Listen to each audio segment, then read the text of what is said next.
What is up, guys? So tomorrow raids come out, and with raids we're going to be seeing a big shift, hopefully, in the kind of skills that we run, the kind of environments we find ourselves in for PvE. We may actually be in a position where some kind of a tanky, control-y character has some use. We may be in a position where a supporty, specifically a heal supporty character, also has a lot of use, and that's going to be awesome for Heart of Thorns. We'll see how that goes, but there's also the question of whether these things ended up finding a place anywhere else in the rest of the game. This was definitely a big thing that many people pointed out, that yes, raids may end up having them, but raids are only going to cater to a very niche amount of us as players. And what about those of us who play Guild Wars 2 more casually perhaps, but also miss the fact that there's not too much build diversity when we're roaming around in PvE? Before Heart of Thorns came out, the devs did say that we were going to be experiencing increased difficulty and a heavier necessity for us as players to use all the skills in our bar and utilize more of the tools available to our profession to get around in the jungle. Basically, translation, there's going to be a bit more build diversity. It's going to be a bit more difficult in Heart of Thorns. And so, before raids come out, I want to talk to you guys about the rest of the game and see whether that really ended up happening, to what extent we've seen that occur, and how successful ArenaNet were in their aims there. I've been playing the game for 3 weeks now, and I think I have a fairly good grasp on the way that it's generally working.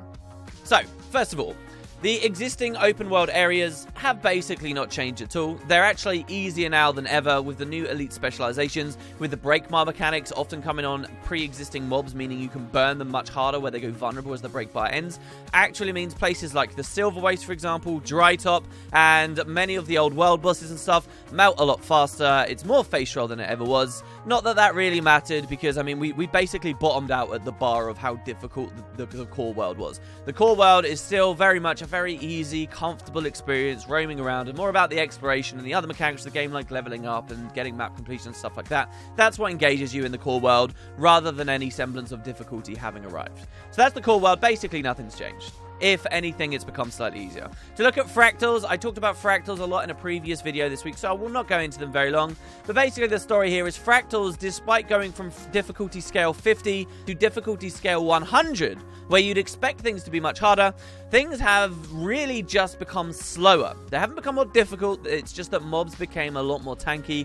This definitely seems like the kind of thing ArenaNet will be addressing. To put it into more precise terms than I did in that video before, where we were talking about more specific fractal-based mechanics, what you'll actually find in Fractals now is, through most of the scales until the very, very, very late ones, enemies actually do a lot less damage than they ever did. So, for example, a scale 70 Fractal post Heart of Thorns, enemies are doing less damage to you than a scale 50 Fractal before Heart of Thorns. Arena actually toned a lot of the stuff down, and in some places, such as my Trin, the boss actually, even at scale 100, still does way less damage, is far less intimidating than they ever were before. Maybe you can argue that that's a decent balance to make, because, you know, to compare Jade Moore to my Trin before Heart of Thorns, there was a big bit imbalance there. But still, a lot of stuff is a lot easier in terms of the damage it throws at you, but they're much tankier. It's trying to encourage people to run a bit of condition damage gear, but even with Condi gear, people are still finding themselves grinding slower and slower against increasingly tankier mobs, because not only do they seem to be scaling toughness, but they're scaling a lot of vitality.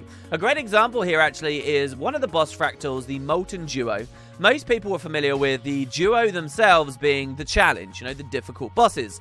Before them, before Heart of Thorns, there was kind of a trash mob-ish, a champion fire effigy that you had to destroy before you went to the Molten Duo. Well, now, since Heart of Thorns, due to oversights probably, this effigy has become one of the tankiest, longest to kill bosses in the existence of Guild Wars 2. And why? Because the flat damage builds are suddenly not hitting him very hard because of his massively inflated toughness. But the condition damage builds, which are heavily reliant on burning at the moment, which is a completely out of whack condition compared to the others, don't work because this effigy is, guess what, immune to burning.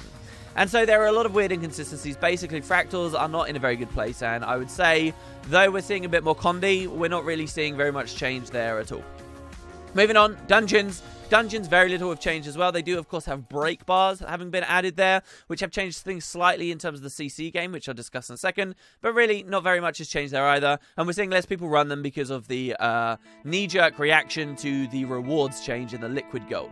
I do think eventually we'll see the amount of people in dungeons return again when that knee-jerk sort of kicked back a bit, but we'll see. Alright, so let's talk about open world. Specifically, open world Heart of Thorns. How has that changed? Are we going to be going into the jungle and thinking, yeah, do you know what? I really want to play my healing support character and I'll feel really rewarded for it. The answer is basically no. But there are a lot of big improvements with Heart of Thorns. Basically, the situation we are now in is we're in a state of you run your general stuff that you always run before, but we are very much in a place where we're swap stuff on for various circumstances. Swap it on when you need it. And this absolutely could be ArenaNet's philosophy for how they want us to deal with builds. Rather than thinking, okay, my main character has like a dedicated cool build that I've invented for him, and that's a part of his identity. Rather than being that, they're kind of just pushing us in a situation where people need to understand generally everything about their class, and rather than identifying with a certain build, which many people will seek to do in RPGs, rather than that, you're just going to swap stuff around quite a lot to meet various situations. The greatest example I can think for this is with CCs. So break bars have come in. Break bars are ArenaNet's new answer to the Defiant system. The Defiant system, I'll refrain from a full explanation, but it basically was broken and didn't work in high-scale world bosses. Before Heart of Thorns, big world bosses, basically CC was no component to them whatsoever. But ArenaNet actually took the break bar system and designed a lot of cool enemies in Heart of Thorns, which are far more varied and interesting now, that even utilize the break bar in cool ways. For example, there is a certain variety of Chuck who is immune to all types of damage. All damage, just everything he's immune to, but when you break his break bar, you kill him. So it's kind of like you deal damage through CC skills, so it puts a different flavor on kind of DPSing things with that specific enemy. But when you do come to the high scale bosses, when you do look at those large scale meta events, CC is nearly always a big component of these fights, whether it's pulling wyverns down out of the sky so that you can maintain a lot more damage a lot quicker, whether it's stopping enemies from using key attacks like the Axe Master. There's usually some kind of CC component. It's very rare that there's not one at all. An example of a situation where you wouldn't care about CC whatsoever would be the Wyvern Patriarch in Verdant Brink. Some of you guys might have thought I'd be about to say the Chuck Gerrant there for a second, which I've also discussed recently in a video, where players have developed a tactic to not break the break bar. But even then, CC is a component of the Chuck Gerrant fight, because now you're playing with not using CCs. Now you're looking at regular skills you're using for damage, but may accidentally apply a bit of cripple or chill, and you're assessing whether you want to use those anymore. And so CC is still a component of those fights, and the break bars do go down. But the Wyvern Patriarch, this guy doesn't have a break bar at all, and his entire mechanic revolves around something different, breaking eggs on him. So usually CC is a big thing. Both for the world bosses, it's far better than Defiant ever was. And for generally wandering around the world too, you're going to find there's a lot of dinosaurs you want to break their break bars to make them vulnerable, or to stun them, or to stop them doing deadly things. And again, this is absolutely, you would see an enemy like that, you'd put on your CC skills. This has been a massive improvement for the game. In fact, of everything I'm going to say in this video, this is the best thing Heart of Thorns did. CC has become a thing. I absolutely am looking at so many skills on my Elementalist that I never would have before. The Tempest, for example, my elite specialization, I really don't care very much about whatsoever the Warhorn. But when I'm called for a lot of CC, when I'm in one of these situations, when I'm, say, against a big boss that I know is notorious for needing a ton of CC, then in those situations, I actually end up running Warhorn. Why? Because I like the 2 CC component abilities that it's actually got on it. I'm also looking at some of my utility skills. I'm taking advantage of the fact that I'm an Asura, and I'm using Technobabble, one of the best quality of life CCs and potent ones in the entire game. I don't know whether it's eventually going to get a nerf because it's just for Asura, and ArenaNet might not have wanted that situation, but we're definitely in a good place with CCs. That said, we're not all the way, in my opinion. Of course, this is Guild Wars 2, so there's no, like, CC stat set that exists. The closest you can really get is condition duration, which would mean you can keep your fears and your taunts and your chills and so on, and your slows on for longer, and CCs like this do break the break bar. But really, there's no, like, hard stat. There's no real way to build into CCs beyond just your skills and your weapon. That's basically it. CC-based runes and sigils kind of exist, but I don't think you're going to find anyone in Heart of Thorns that started running a sigil of paralyzation to increase the damage they do to break bars, or, chill runes so that their chills last longer. Or mesmer runes so that the dazes last longer. You're just not seeing that kind of stuff. People won't want to swap entire gear sets like that, and to put that into your actual gear now kind of pigeonholes you a bit too much. You only want these in very specific scenarios. But we're still doing much better. Moving on from CC, let's look at support. So, again, the game is supposed to be built on a soft trinity of damage, support, and CC, okay? Or control, as they call it. So, what about the support angle? In general, again, you're not going to want to pigeonhole yourself into running support gear. So gear with healing power as big stats on it, with concentration as big stats. This is the new way of building boon duration. In general, you're not going to want to min-max in that direction, but for some classes, you may want to put a little of it in there. Why? Well, the jungle does encourage it a little more. There's higher pressure in the jungle. You do have to pay more attention in the jungle, so things do more damage. So having a little bit of, say, healing in there, or blocking in there, or any of the kind of support you might have expected to see only in dungeons and things before, you may start finding you're using in the open world. There's higher pressure, and importantly, with the healing angle, that pressure isn't particularly spiky either. Sometimes it can be, but it's kind of an attritive pressure, which a lot of healers then can play into and then keep your health topped up over time. Hero challenges are basically the best place you'll see anyone running supportive stuff. But again, this is exactly what I said before. Generally, we're in a position where people run the stuff for specific scenarios. So if you're against a really difficult hero challenge, then who puts out tons of damage and keeps killing people, then you may end up finding you're running a lot more support traits and skills and maybe even gear eventually too. Same with CC, you know, if it's a really difficult hero challenge that you need to CC, that's when people swap that kind of stuff on. So hero challenges are really where people might be encouraged to run this kind of stuff, but everywhere else, it's pretty lukewarm, it's pretty lackluster. Try as I might, it's not been that fun to use this kind of stuff, and I can boil it down to just a few reasons that should be well understood by the community right now.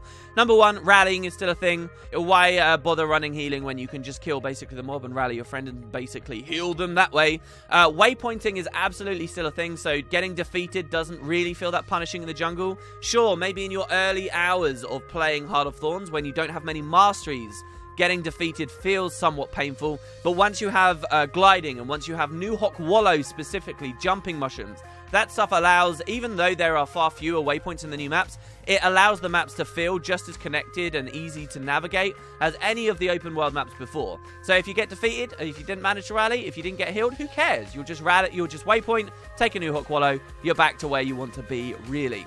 As always, healing power doesn't affect downstate, even if those things weren't factors. And of course, the other really important thing is, you know, for those of us who tried to play druids maybe when Heart of Thorns came out, these builds, and this is inherent to playing a build like this, they are reliant on you having a friend to have fun, right? You're reliant on having someone else with you to do the damage so that you've got someone to heal, right? So that you've got someone to support. And not only are you reliant on having a friend at all times, but you're reliant on that friend themselves being an incredibly YOLO character that's actually going to have a lot of pressure taken at them. Because indeed, not all classes will suffer from that. And I'll talk about that in a second. So yeah, that's basically the situation that we're in with like Healy support. As for other kinds of support, like running dedicated skills like Reflect Walls and Aegis procs and stuff like that, large-scale meta events generally succeed anyway. And, you know, if I was a Guardian, I wouldn't really feel tempted to run Wall of Reflection or something because someone else in the Zerg's going to do it. And even when you take places like Dragon Stand, you really can't see the difference you are making. And that's important for all forms of support right now. When you take it to the open world, when you take it to large events, it's very difficult. Even if you are running that dedicated heal build and you're spamming heals on people, you see all these pretty green numbers, it's actually hard realistically to know what you're doing to help at all. You know, especially when everyone has their own heal skills, when there's no real great UI for it, they just feel kind of unrewarding. I do want to talk just a few seconds on the general difficulty of the expansion and kind of with regard to the glass meta for open world specifically. Now, I had this question asked to me in a Q&A yesterday. The general word is that for most classes, you're going to be okay still playing completely into your glass gear, your glass traits, your glass weapons, and your glass, utility skills, and just kind of going nuts, doing lots of damage. Reaper's a great example of that. You've got high vitality, you've got a double health pool, you're generally okay. Some classes kind of do have to rein it in a bit, and it's definitely true that a lot of the Heart of Thorns stuff is far more dangerous. You do have to be more aware of things. I actually think ArenaNet hit the balance quite well here. I've had people on either end of the spectrum saying it's too hard, they don't want to play anymore, it's too hard, and I've had people saying, oh, it's far too easy, people just crying and need to learn to get better at the game. I would just say, on this topic, specifically for open world, is you shouldn't be expecting it to be insanely difficult all the time. And so for some of those lower vitality classes, like the Elementalist, like even a Glass Revenant, for example, actually can sometimes struggle with this, you may want to rein it in. And I definitely have been finding that, for example, I've been running more tanky, sturdy stuff in some of my traits and utilities and so on. It hasn't necessarily affected my gear, but it is totally something that I've been looking into doing because I am so squishy. This is quite nice. We have rained down 1 notch or 2, and I doubt we'll see much change further in the future. The truth is, if the open world was too difficult to the point where you didn't want to solo everything anymore, in that situation, I think people are just going to get frustrated. In fact, there was some footage on a video I did just this week trying to go to an adventure, and some raptors killed me. And rather than that being really fun and engaging or whatever, it was actually just a little bit frustrating. And every player is going to have their own personal level of what they consider too frustrating to be, so I would never expect it to be tuned that crazy. The game will always be soloable, it will always be tolerable in some level, and you're going to look for those difficulty spikes elsewhere. You know, maybe in the odd skill challenge, right? And that's why they're a little bit more difficult. Or maybe in a different game mode entirely, such as raids when they eventually come out. So I think they did okay there. Alright, so moving on from that, I do want to talk about some other things. And this is where I think the devs could have done a lot better, like a lot better. You know, some of these things I mentioned in this video can be considered grey areas. But here I think that they should have done better. Pre-launch, I remember specifically a thread on the forums in which people were talking about how some of the mobs, some of the Mordrum at the start of Verdant Brink in the beta had a couple of boons on them. And a lot of people, necromancers, mesmers, even prospective revenants, were quite excited about this because these are classes that have a lot of stuff that can play with boons on enemies. These are things that are well designed for PvP, where there's boons everywhere because everyone's a player and players have tons of boons. But PvE, these tools available to these classes have always had very, very, very little place. And so many of us were excited with Heart of Thorns that as we ran around, enemies in general were going to have boons on them. And there would be a reason to run boon strips, stuff like Nullfield, right? In PvE, who would have thought? Did this end up happening? Aside from, again, very rare scenarios such as retaliation on Chuck, the answer is no. I think ArenaNet missed a real opportunity here. If they wanted raptors to do a certain high amount of damage, I don't know why they couldn't have just reduced the base power associated with that raptor to a certain level and then built the rest of that power to bring it up to par in might. So they always just naturally have some quantity of might rolling on them. What this means is for your average player who doesn't have any boon strip, fighting a raptor feels exactly the same as it does in current Heart of Thorns. They do a certain amount of damage and that's that. But for people who want to use that kind of debuffy playstyle, which Guild Wars 2 has seen so little of in PvE, they would have the opportunity to strip the might, maybe even steal it for themselves with boon steal skills, as you would say with a Mesmer, and experience some real joy there. You'd suddenly see that the raptors are doing less damage to you, and you've perked yourself up if you've managed to steal them. It's a basic example. They could have done that the same with, you know, some of these really tanky dinosaurs. They could have reduced the base toughness, vitality, give them, like, permanently rolling protection. That gives people more play. That gives us more meaning to some of the tools available in our classes, and ArenaNet basically dropped the ball. The same goes for Condi Cleanse too. Now, Condi's kind of a scary one. Random Condis hitting people in PvE can be very frustrating, but I do think that if players in general were used to enemies putting more Condis out, we might start running more Condi Cleanse for ourselves. And again, with the Necromancer angle, the idea of transference skills, Condi Transference, where you take Condis on you and put them on enemies, which again see so little play in PvE, actually these may have seen a little bit more use too. So there are a lot of tools that are still being used in PvP, and you know, at its height, Guild Wars 2 could be encouraging people to use in PvE too. That could have been littered throughout the open world, and I think ArenaNet did you know, they got like 5% of the way there to a satisfactory experience, and I think it's a real shame. I cannot see many downsides to incorporating more of this into Heart of Thorns. I'm very disappointed that they didn't do more of that in the end. Along the same vein as well, another tool that is increasingly becoming available to classes and still basically sees no use in open world PvE whatsoever is anti-stealth. You do find some enemies in PvE who stealth, but they instantly reveal themselves, often, or that stealth just doesn't last very long, or they're so squishy that you know generally where they are and you kill them while they're stealth. You know, we're talking about like Shadow Skelk and stuff. Again, there could have been more stealth enemies in Heart of Thorns that played into the revealed mechanics that have begun to be littered throughout our classes. But, unfortunately, it seems a lot of that stealth, counter-stealth stuff was instead dumped onto masteries. It seems instead of it actually being a part of our classes and it's something that we spec for build-wise and encourage us to use some rarer scene stuff, instead it's just, oh, just grind your mastery and everybody's going to have it available. And it kind of becomes, once again, a non-mechanic. I can understand why they didn't do a mix of both. You know, you might say, oh, why couldn't they do it with the masteries and, you know, have a little bit of regularly stealth enemies that you can reveal regularly? But in that case, it's kind of difficult to distinguish between what stealth can I see because of the masteries, what stealth can I not see, and so on. I can understand that a little, but again, I feel like they missed a trick again there. The one type of skill and the one element of play that has definitely seen improvement, as I alluded to earlier, Our minion builds. Minions aren't even something we really considered until a random comment from ArenaNet just before the game came out, where they said that minions basically weren't going to get cleaved down. Minions are feeling way more rewarding to use. During the Chuck Geralt fight, for example, insanely high pressure, super damaging AoEs flying down all over the place.